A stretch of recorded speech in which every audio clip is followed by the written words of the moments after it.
Thank you అందరికీ. ఎక్కడికి రావాలా? అందరికీ థ్యాంక్ యూ అండి. ఈ సినిమాని ఇంత ఘన విజయం చేయించినందుకు, ఇంకా చేస్తున్నందుకు అందరికీ, ప్రేక్షకులందరికీ ధన్యవాదాలండి. ఒక అంటే ఒక మంచి కథని చెప్పడానికి నేను చరణ్ సారు ఇద్దరం మీ ముందుకు వచ్చామండి. అంటే ఇది రెగ్యులర్ ఒక కమర్షియల్ ఫిలిం కాదండి. ఇది ఒక 5 పాటలు 5 ఫైట్లు ఉండే సినిమా కాదండి. చరణ్ సార్కి చెప్పినప్పుడు కూడా తెలిసింది. అంటే ఒక ఇన్స్పిరేషనల్ స్టోరీ ఇది. ఒక పెద్దిగాడి జర్నీ.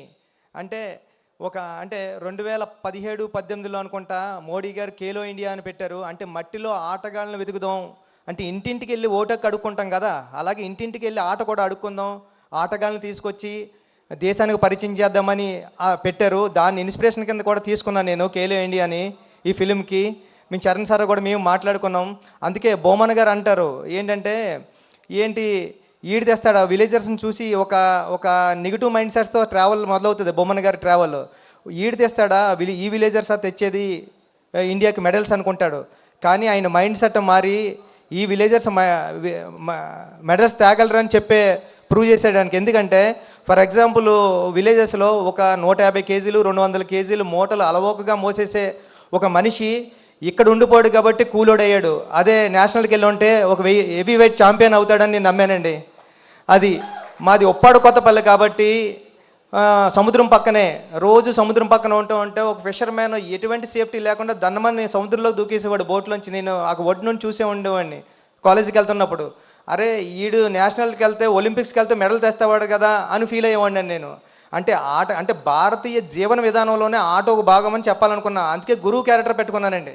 అందుకే హీరో మూట మోసి గిరేస్తే అది కుస్తీ బాంగిడి పొట్టని, వాటర్ మోస్తే ఇంకొకటని, ఇలా ప్రతి ఆటలోని అంటే భారతీయ జీవన విధానంలోనే ఆట ఉందని చెప్పాలనుకుని చాలా ప్రయత్నం చేసామన్నమాట అండి ఈ కథ. అంటే అలవోకగా ఏదో నార్మల్గా చెప్పేయచ్చండి, కమర్షియల్ ఫిల్మ్ చేసేయచ్చు. కానీ ఒక స్పోర్ట్స్ జోనర్లో అంటే అంటే ఇంకా చాలా విషయాలు, అంటే ఒక మనిషికి ఒక వ్యవస్థకి గుర్తింపు ఎంత ఇంపార్టెంటో చెప్పాలనుకున్నామండి ఈ కథలో.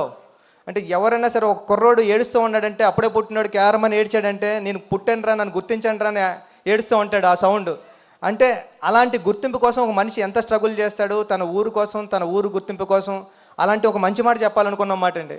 నెక్స్ట్ ఏంటంటే ఫర్ ఎగ్జాంపుల్ ఎన్నో అంటే నాకు తెలుసు రంపచోడవరం లాంటి ఏరియాల్లోనే నేను 100% లవ్ సినిమా షూటింగ్కి వెళ్ళినప్పుడు సుకుమార్ గారితో రంగస్థలం షూటింగ్కి వెళ్ళినప్పుడు ఎన్నో అంటే విలేజర్స్కి ఒక మనిషి మనకలాంటి ఒకడు ఉన్నాడని కూడా తెలియదండి. అలాంటి విలేజెస్ ఇండియాకి కనెక్షన్ లేని ఎన్నో విలేజెస్ ఉన్నాయండి.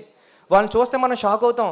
అంటే ఇప్పుడు వరకు వచ్చి తిను ఎప్పుడు సిటీలోకి రాలేదా, మనకి ఇలాంటి డ్రెస్ ఉంటుందని తెలీదా, మనకు సెల్ ఫోన్ ఉంటుందని తెలీదా అని మనం ఆశ్చర్యపోతాం. అలాంటి మనుషులకి ఇండియాకి ఒక కనెక్షన్ ఉండాలా, ఒక ట్రాన్స్పోర్టేషన్ ఉండాలా, వాళ్ళందరినీ కూడా మన ఇండియన్స్ అనుకోవాలని మన భుజమే చేస్తే ఇది మన బ్రదరేనా అనుకుంటాడు.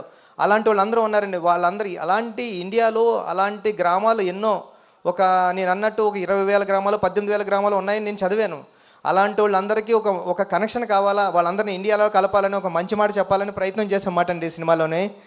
ఇలాంటి ప్రయత్నానికి రామ్ చరణ్ గారు ముందు నిలబడి తీసుకెళ్లారు. చరణ్ సార్ మిమ్మల్ని నేను ఎప్పటికీ మర్చిపోలేను, ఇది ఆషామాషి కథ కాదు, అది నేను ఎలా నమ్మానో మీరు అలా నమ్మారు, దానికి రిజల్ట్ నిన్న ఈ 4 డేస్ నుంచి వస్తున్న అప్లాజ్ అండి. నా మొబైల్కి నా సోషల్ మీడియా అకౌంట్స్కి మెసేజ్లు ఎలా వస్తున్నాయంటే 1 లైన్ రాసి వదిలేస్తలేదండి. చాలా మంచి సినిమా తీశారు, చాలా మంచి సినిమా, దాంట్లో ఫస్ట్ లైన్లో పెట్టేది రామ్ చరణ్ గారినండి. చాలా అంటే ఇలాంటి పెర్ఫార్మెన్స్ ఎప్పుడూ చూడలేదని చరణ్ సార్ని పొగుడుతూ ఉంటే చాలా హ్యాపీ ఉంది. దాంతోపాటు మంచి కథ తీసావు, మంచి కథ చెప్పావు, నన్ను పొగుడుతుంటే ఇంకా చాలా హ్యాపీగా ఉందండి. జగపతి బాబు గారు ఈ సినిమాకి ఎంత ఇంపార్టెంట్ అంటే అప్పలసూరి క్యారెక్టరు, మీకు అప్పలసూరి క్యారెక్టర్ ఇలా డ్రైవ్ అవుతూ ఉంటుంది కథలోని, కానీ ఆ కాగడ వెలిగించింది అప్పలసూరి గారండి. పెద్దికి ఆ క్యారెక్టర్ని ఆ వెలుగు కాగడ ఇచ్చింది అప్పలసూరే. జగపతి బాబు గారు లేకపోతే ఈ క్యారెక్టర్ నేను ఊహించుకోలేను. లాస్ట్లో కూడా అందుకే నేను ఈ స్టేషన్ వచ్చేసిన తర్వాత అప్పల వలస అని పెట్టామాట అండి స్టేషన్ ఇది. అప్పలసూరి క్యారెక్టర్కి జగపతి బాబు గారు అంత ప్రాణం పోసారండి. Thank you so much. అంటే ఫ్యామిలీ నేను రీల్స్ గట్రా చూస్తున్నా, చిన్నపిల్లల్ని తీసుకుని వెళ్ళిపోతున్నారండి సినిమాకి. చిన్నపిల్లల్ని తీసుకుని వెళ్ళిపోయి చూపిస్తున్నారు. నేను ఏదైతే ఫీల్ అయ్యానో ఫ్యామిలీ నిన్న నేను దేనికి ఒక అల్లు స్టూడియో ఉంటే దానికి వెళ్ళి చూస్తుంటే అందరూ కూర్చొని స్క్రీన్ మీద ఎలా ఉంటే ఇలా బ్యాక్ తిరిగి చూసే ఆడియన్స్ని, స్క్రీన్ వైపు చూడలేదు. ఎందుకంటే డైలాగ్ వెంట చూస్తుంటే అందరూ కళ్ళంట నీళ్ళు తుడుచుకుంటున్నారండి. అంటే లాస్ట్ 40 మినిట్స్ నేను ఏదైతే నమ్మానో అది జరిగింది. సేమ్ టైం నేను చరణ్ సార్తో ఐమాక్స్కి వెళ్ళాం, ప్రసాద్ ఐమాక్స్కి వెళ్ళినప్పుడు చూసినప్పుడు చరణ్ సార్కి అందరూ లెగిసి హాస్పిటల్ సీన్ దగ్గర క్లాప్స్ కొట్టి అందరూ ఇలాగా బెండ్ చేసి బెండ్ చేసి చరణ్ సార్ అని నేషనల్ అవార్డు అని అరుస్తున్నారండి. అన్నా నీకు నేషనల్ అవార్డు వస్తుందని అరుస్తున్నారు. ఇంతకన్నా ఇది కదరా కావాల్సింది, నేను వచ్చిన పని అయిపోయింది, సినిమా చేసిన పని అని అనుకున్నా. థ్యాంక్ యూ అండి సతీష్ గారు, ఈ సినిమా నమ్మినందుకు, మీరు నాకు ఈ సినిమా ఇచ్చినందుకు లైఫ్ లాంగ్ మీకు రుణపడి ఉంటానండి. రవి గారు అందరికీ థ్యాంక్ యూ అండి. ఈ సినిమా థియేటర్స్లో ఉంది, చూడండి.